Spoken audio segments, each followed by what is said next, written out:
Reactions are still trailing the court's order barring the Central Bank of Nigeria, that's the CBN, from further disbursing monthly financial allocations to the Rivers State government. Stakeholders, including activists, experts, are now asking for a reversal to that order. Recall that on Wednesday, Justice Joyce Abdulmalik of the Federal High Court in Abuja ruled that Governor Siminalayi Fubara receipt and use of monthly allocations since January 2024 constitute a violation of the Constitution that cannot be permitted to continue. The judge described Fubara's presentation of the 2024 budget to a four-member Rivers House of Assembly as a direct affront to a constitutional requirement. With an adverse effect on the state, residents are asking for a reversal. Here with us in the studio is a Rivers State security professional, George Kubani. Good morning. It's good to have you join us. Yeah.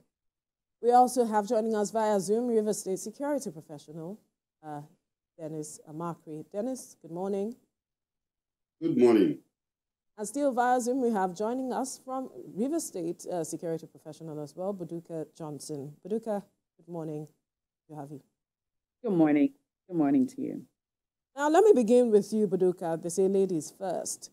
Now, this matter of the political crisis, in the state seems like there is no end in sight, even though there are concerns that this might have a security dimension to it with regards to this recent judgment coming from the Federal High Court asking CBN to hold on allocation of resources. But from your perspective, seeing the atmosphere and knowing how Rivers State is, do you think that this whole matter could degenerate into a security crisis?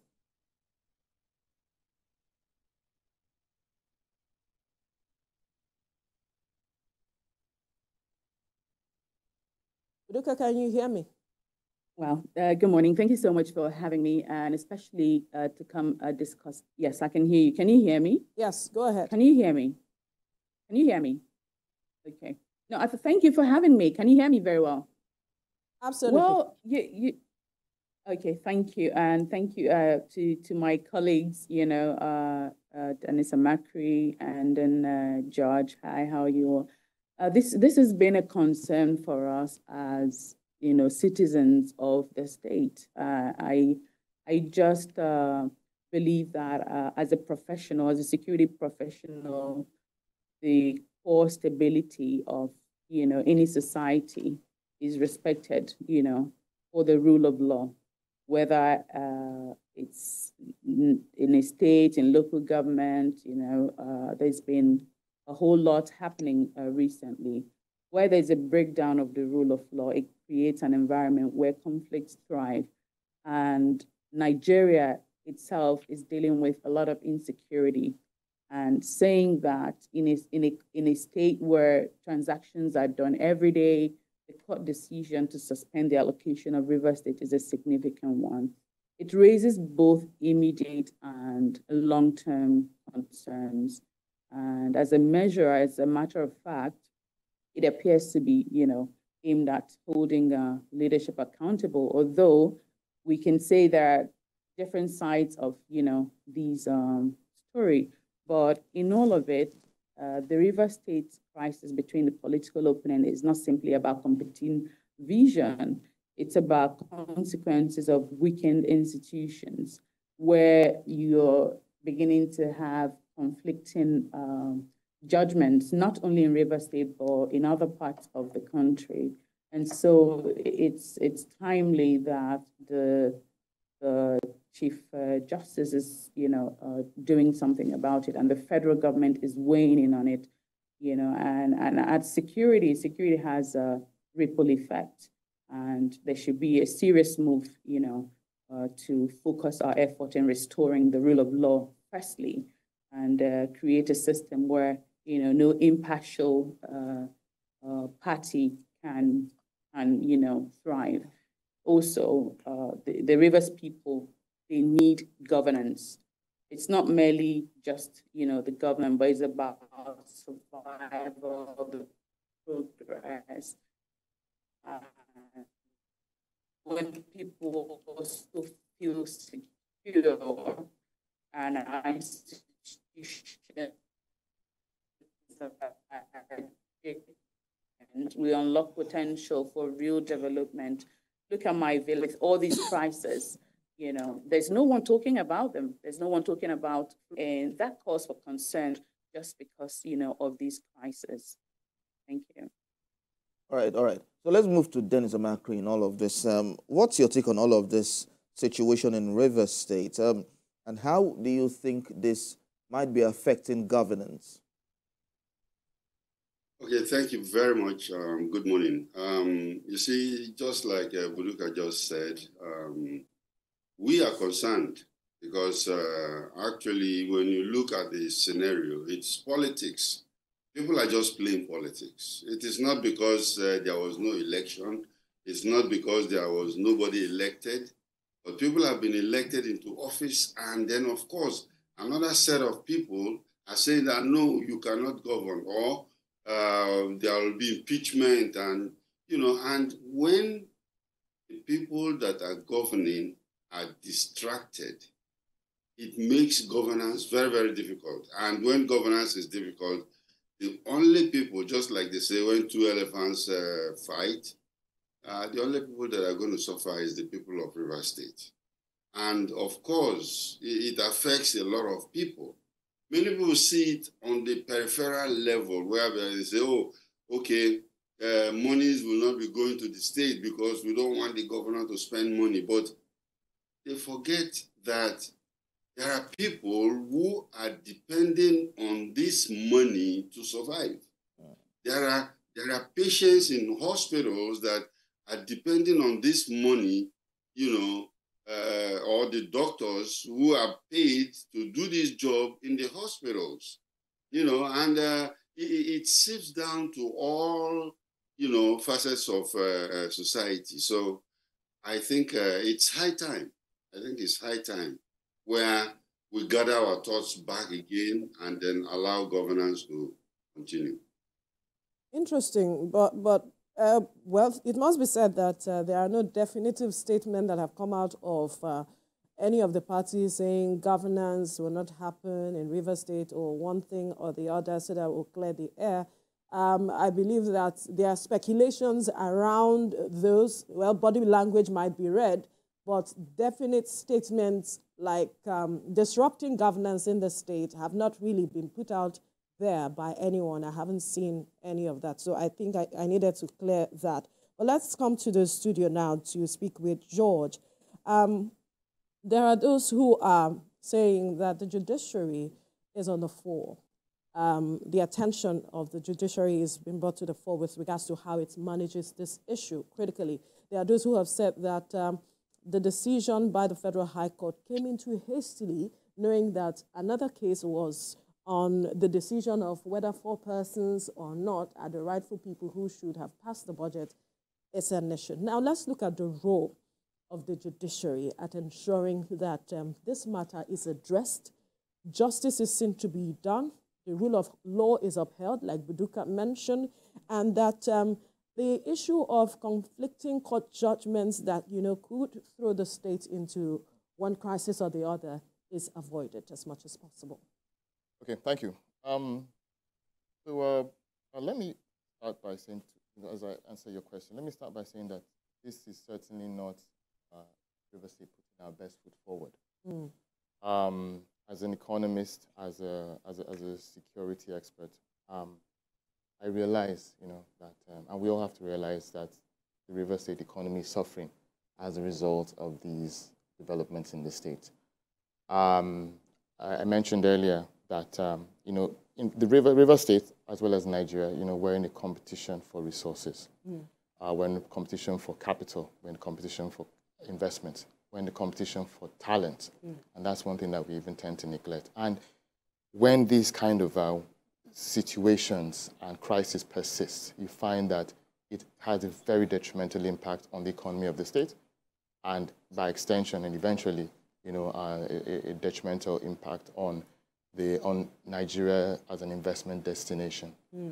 Capital is a coward, and when investors see that there's a significant level of political instability in a location and a region, they would tend not to want to invest or tend not to want to risk capital in those kind of in this kind of an environment. So we have to put that at the back of our mind and look at these things from a very holistic and a global perspective.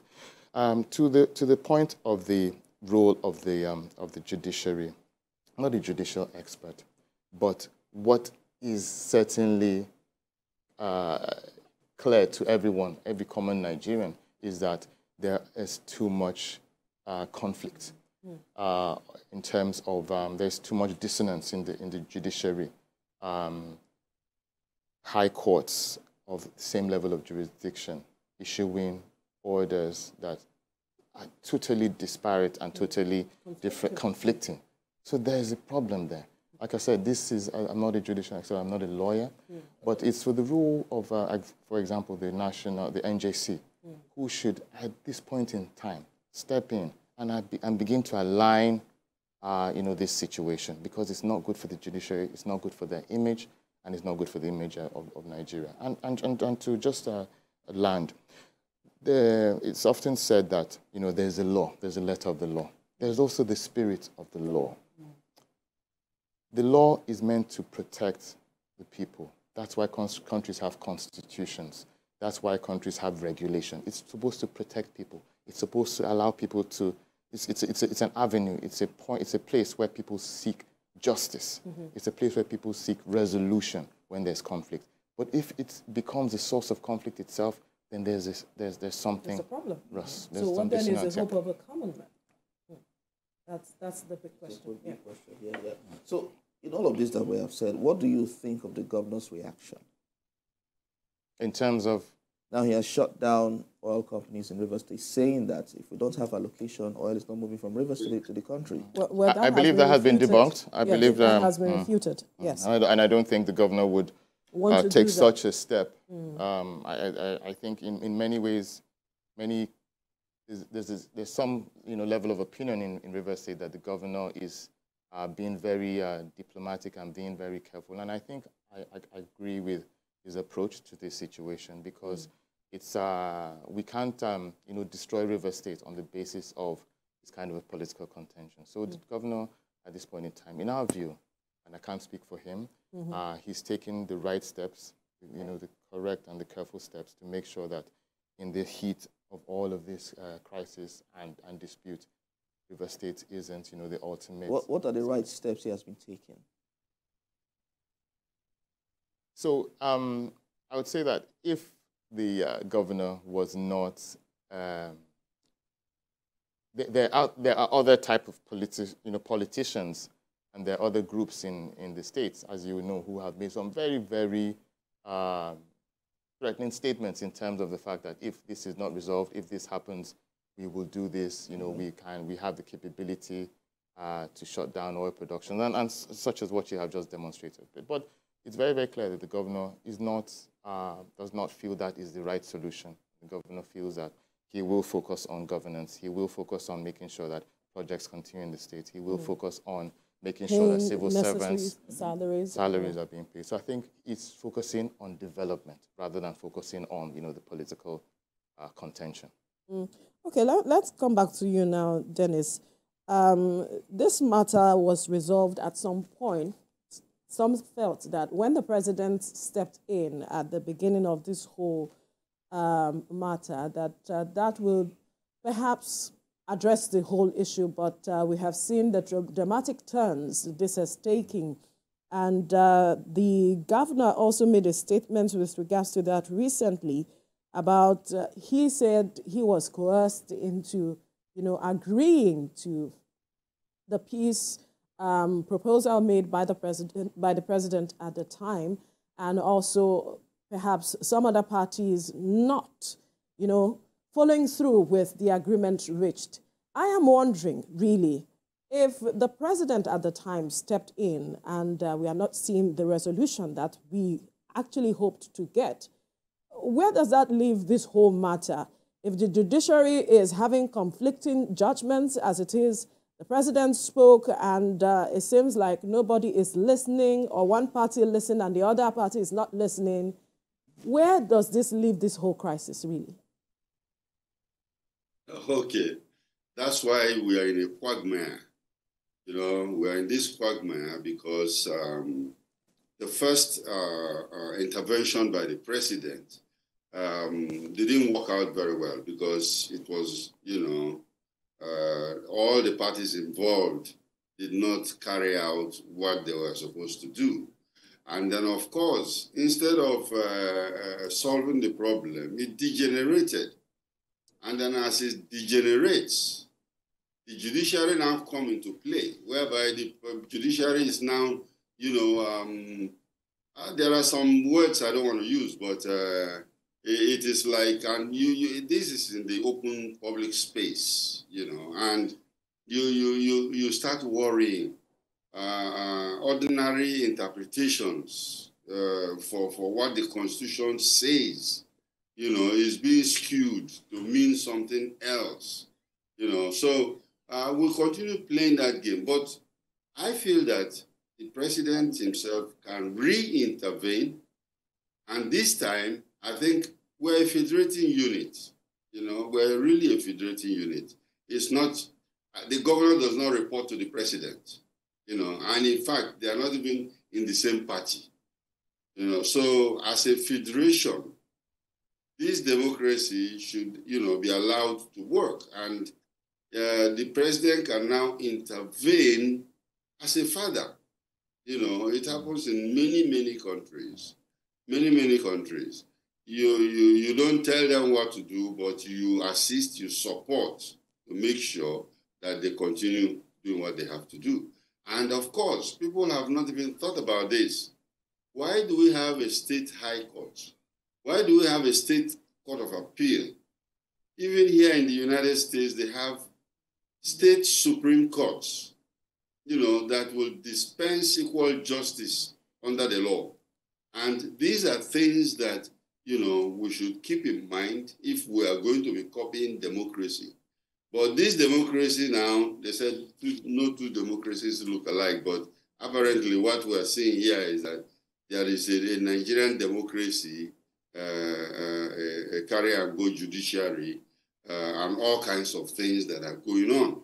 And I think this president should step in, the NJC should step in. In fact, I was happy when I saw the Chief Justice of Nigeria calling all the judges that have been involved in this to come and then defend their actions, you know. And I think that's what it should be, because the judiciary should be the last hope of the common man. Like I said, it's the people of Rivers State that we're very worried about. Right. And then, of course, they should allow governance to continue. Okay. We need to quickly go on a break. When we return, we'll continue this conversation. Stay with us. Let's get back to our discussion on developments out of Rivers State, the crisis that is, some are saying, is perhaps might degenerate if not properly handled. Talking about a federal high court restricting the CBN from handing over the state's allocation to it as a result of a previous matter. And we still have our guests with us in the studio. We have George Kubani, security expert, Buduka Johnson, who is also a security expert via Zoom. She joins us, as well as Dennis Amakri, who is also a security expert, who have been speaking with us on this before we went on the break. Let me come to you now, Buduka, on the matter of the judiciary being the hope of the common man and the developments we are seeing here seemingly not looking like the people of Rivers State can perhaps depend on the judiciary to resolve this matter. I wonder if you see it in that same light, if the judiciary will be able to address this. We know that the governor has appealed the case, and there are those waiting to see how the Supreme Court will address all of the controversies surrounding this matter. Well, thank you once again. What's playing out today, we see is basically the reflection of the moral decay in our society. And I say so because there is, if we can't get redress from the comment, the CJN's intervention, it is timely, and it should be able to strengthen the judiciary, because the judiciary is key. When people know that they can get justice from the system, it gives them hope to wait. And it also prevents them from, like taking a mere decision, that they would have taken. And at this point, even talking about River State, the state must find a way to, an alternative ways to meet their immediate needs. And it's essential, because it would douse the, it will prevent further tension. And I don't know, psychologically, these effects, it's not just on River State, but even to investors who are currently in the state. You see people would start folding businesses and pulling out their funds, and, the hard currencies were not, getting. And you know how vital River State is to even the nation's economy. And so if we have less production, it would affect the nation. And so for the common resolution of this, it's really, I would say, ultimately, the suspension of that allocation should ideally be the last resort. And use. Okay, so Buduka, we'll definitely come back to you. Let me bring that question to the studio. Or when you feel like the citizens need protection from a fallout. Right. Unfortunately, we are struggling to hear you. Network challenges there, but let me bring that question to you now. The judiciary, if they will be able to resolve every controversy around this, because the matter of justice is crucial here. It must be seen to have been done, especially for the River State people who are at the heart of this. Governance is basically about the people, and if at the end of the day, the withdrawal or the suspension of an allocation because of something that they perhaps are not part of, it's a matter of your word against mine, which has nothing to do with them. In your perspective, do you think that the judiciary will be able to address every controversy surrounding this case as it is right now, so that the people of the state get justice, and it's not that they seek justice by their own means? Yeah, absolutely. And to the other speakers, Mike, and what the common thread that binds Macri, Luka Johnson, and myself is that we're all Rivers indigents. Absolutely. And we're all security professionals concerned with the deterioration of conditions, investment conditions, security conditions in the state.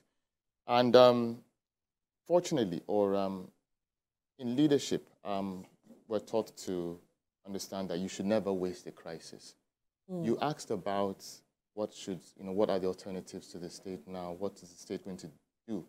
The fact that their allocations are being withheld at this time.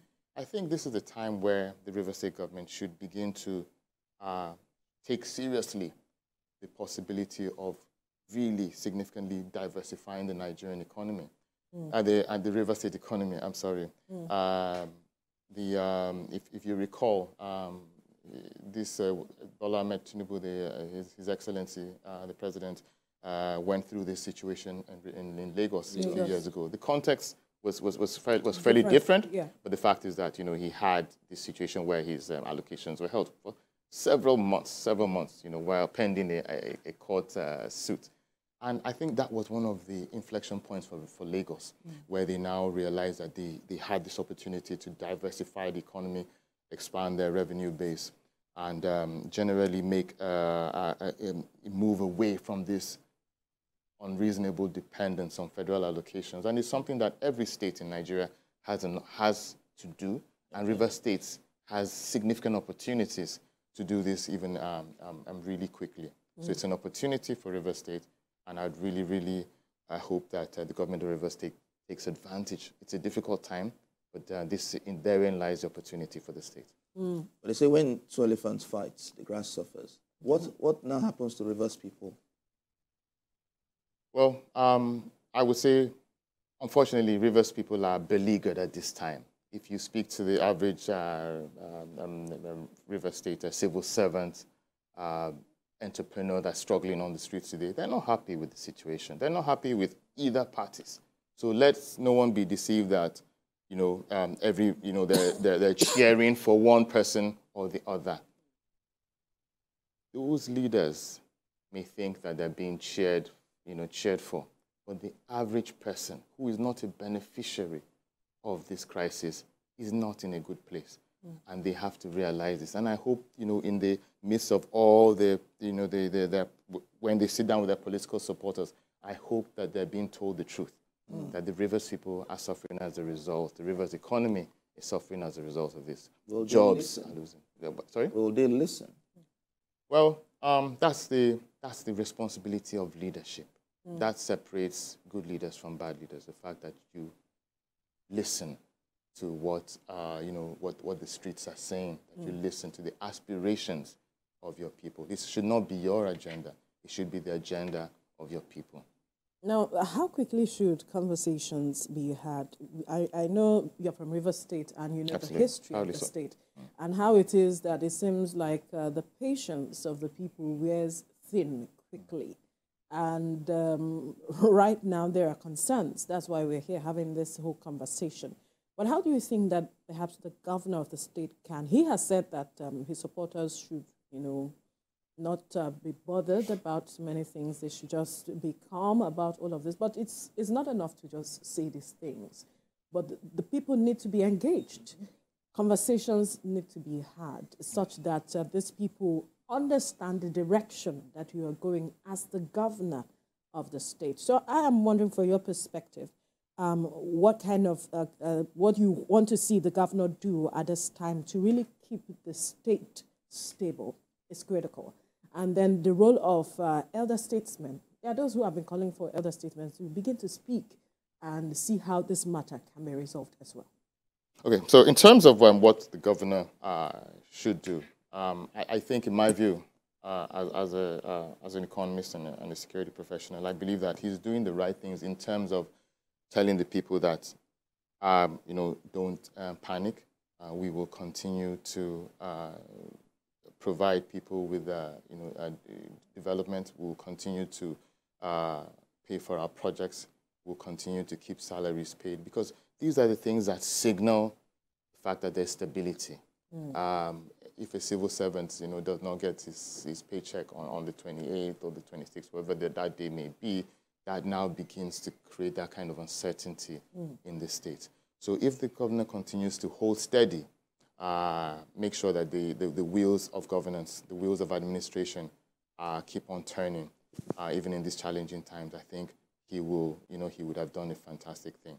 The Rivers State generates a significant amount of internally generated revenue, IGR, and it's from these resources that the governor can continue to maintain that level of stability in the state. Obviously, we can't, without fact, embark on huge, big tickets, projects, but he can certainly keep the wheels of governance and administration running, yeah. and that's also the responsibility. Again, and sometimes we tend to forget that there's a state government, but there's also a local government level. And the local government's chairman, the elected local government chairman, need to be engaged to make sure that they ensure that there's that level of stability at the grassroots, because these crises usually bubble up from the grassroots up. So it's also the responsibility of not just the governor, but his cabinet, the local government chairman, the councillors, to ensure that at the grassroots, there's that level of stability and assurance. How about the elder statesman? Okay. Yeah. Well, River State, and like I mentioned earlier, we're not putting our best foot forward. We need to remember that River State is a cultural, it's an economic center of excellence in Nigeria. And, with all the recent travails, we're almost beginning to forget that we have captains of industry. we have the very, very prominent entrepreneurs in Nigeria that are from Rivers State, and they're weighing in on this situation and this conversation. The only question is, the disputing parties have to be willing to humble themselves and listen to counsel and realize that you have to be conscious of your place in history. How will history judge you in a crisis like this? 10 years from now, what will be said? What was your role in this crisis? Did you uplift River State, or did you bring it down by your actions? So the parties, the stakeholders in this matter, have to be very, very conscious of their place in history and listen to counsel. All right, so talking about IGR, which you mentioned earlier, River State says at 2023 had an increase of 203.56 billion naira, up from 191.87 in 2002. That's reflecting about 6.09%. With this crisis, and the governor's pledge to ensure that development continues, the wheel of progress is not stopped, salaries are being paid and all of that. With this crisis, can the government sustain developmental projects in River State? Will it sustain paying salaries without getting allocation as well from the federal government? Well, it'll certainly be challenging. It will certainly be challenging, but with prudent economic management, and I believe with resolution of this situation. I don't believe, honestly, and I hope and pray that this situation does not last for a significant amount of time, because it will certainly have detrimental impact on the economy of River State, the resources, salaries, and administration.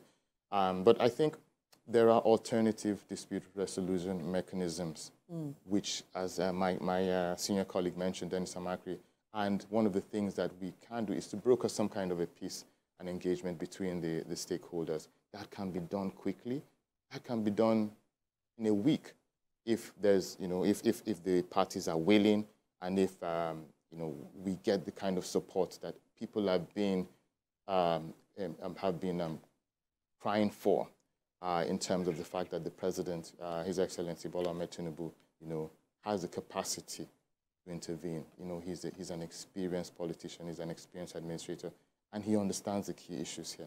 And if he intervenes, we firmly believe that this matter can be resolved even outside the very well respected. Like I mentioned earlier, he had intervened earlier on, and that's even made the whole situation spiral to where it is right now. So what difference would his intervention make again? Okay, so I'm a trained negotiator. Oh, great! And and in negotiation, there is not a final conclusion on a dispute. You may come back to the negotiating table several times, and until both parties have found some kind of middle ground that makes sense.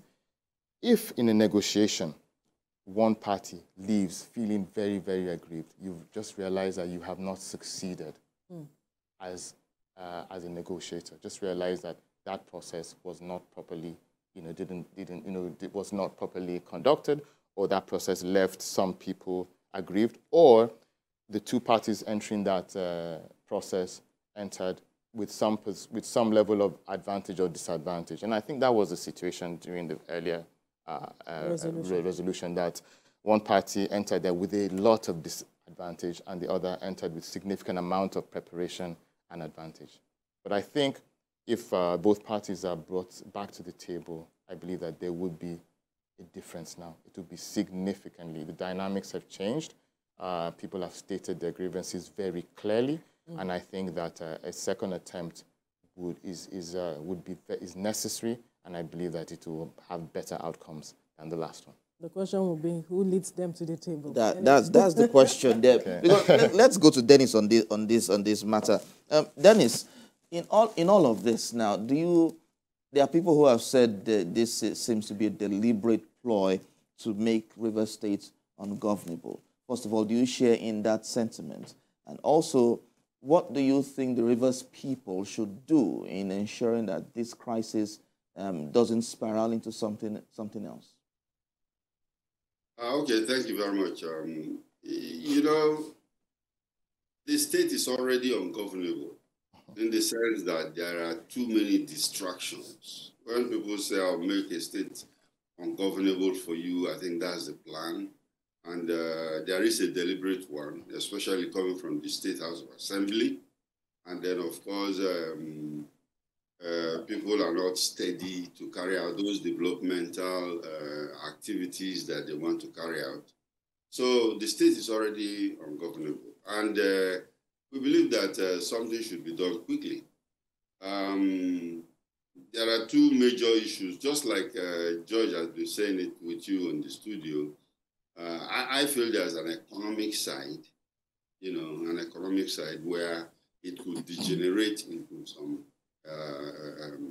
very, very nasty situations. I know the militants in the Niger Delta. In 2006, they have been very, very active. And now we've started to see some of them making, agitating, and these agitations, can be very, very counterproductive if we allow them to continue. So the best thing is for everybody to fall in line. And of course, majorly, we have the reputational risk that is going to happen. Because like Judge still mentioned, companies, most of these IOCs operate in Port Harcourt, in the Niger Delta generally.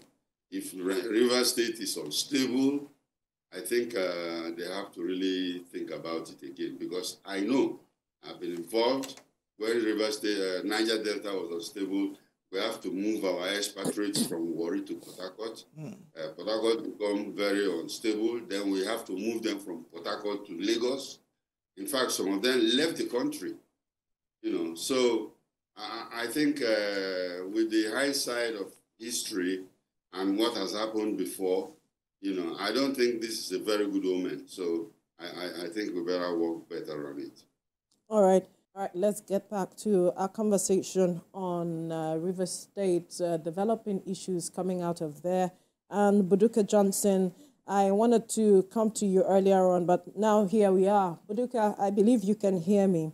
And from your perspective, yes, how can this matter be resolved amicably? Thank you. Well, now it is clear that the focus must be on the people. We must look forward to creating that stability and ensure that the system delivers justice, not just maybe elder statesmen calling for these crises to be resolved, but it has to be a systemic solution. We need leaders and institutions that are committed to the transparency, the accountability, and above all, to put the needs of the people of River State at the forefront. This crisis, I must tell you, impacts, our reputation. And I believe together, with the right reform that is dearly needed, not just in River State. And I don't also want them to focus on River State. There are other challenges currently: the price of fuel, price of food, goods, services, transportation. These are all the basic challenges or social issues that can trigger some of the current problem. And to end it, River State deserves a thriving and a stable, absolutely, community. Buduka Johnson, security expert, thank you for your time. Now, quickly, George, your final words in 30 seconds. Okay, so we've talked a lot about the fact that there needs to be some resolution of this crisis, and peace, must prevail. And just in parting, I want to say that when the two parties are considering their positions in this, in this political divide, realize that there's in many disputes, there's a David and there's a Goliath. Absolutely. And you have to be very, very careful that you're not the Goliath in this. Okay, at the end of the day. All right, we must also thank you, George Kobani, security expert, for your time. Dennis, are you there? Can you quickly speak in 30 seconds? Your final words? What is happening right now, I think, should draw everybody back to thinking, serious thinking, they should think about three major things: the people of Rivers State, the economic consequences that we could get in continuing this thing, Right. and then of course the third one is the reputational risk that. Okay. All right, thank you, Dennis Amakri, security expert, for your time as well. Thank you. Thank you, everyone. Up next,